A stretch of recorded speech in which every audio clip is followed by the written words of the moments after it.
நம்பிகள் போய் தேவப்பெருமானிடத்தில் ராமானுஜருக்கு சில ஐயங்களாம், நீர்தான் தீர்த்து வைக்க வேணும் என்று சொல்ல, ராமானுஜர் அவர் ஐயத்தை என்ன அப்படின்னு கூட சொல்லவில்லை நம்பிகளிடத்தே.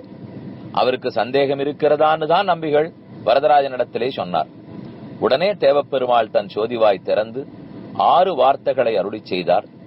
அகமேவ பரந்தத்துவம், தரிசனம் பேதையேவச்ச, உபாயேஷு பிரபத்தி ஸ்யாத், அந்திமஸ்மிருதி வர்ஜனம், தேகாவசானே முக்தி ஸ்யாத், பூர்ணாச்சாரிய சமாஸ்ரயா என்ன 6 வார்த்தைகள்.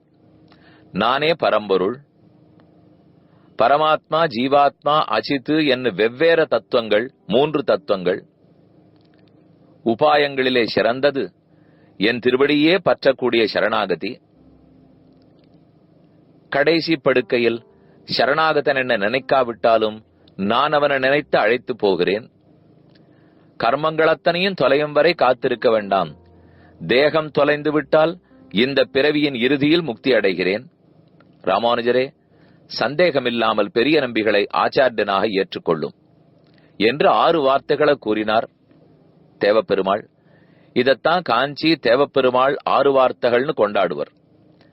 அதை திருக்கச்சி நம்பிகள் பெற்றுக்கொண்டு ராமானுஜரிடத்தில் சொல்லி, இதுதானா உன் சந்தேகங்களுக்கு விடை, தீர்ந்ததான்னு கேட்டார்.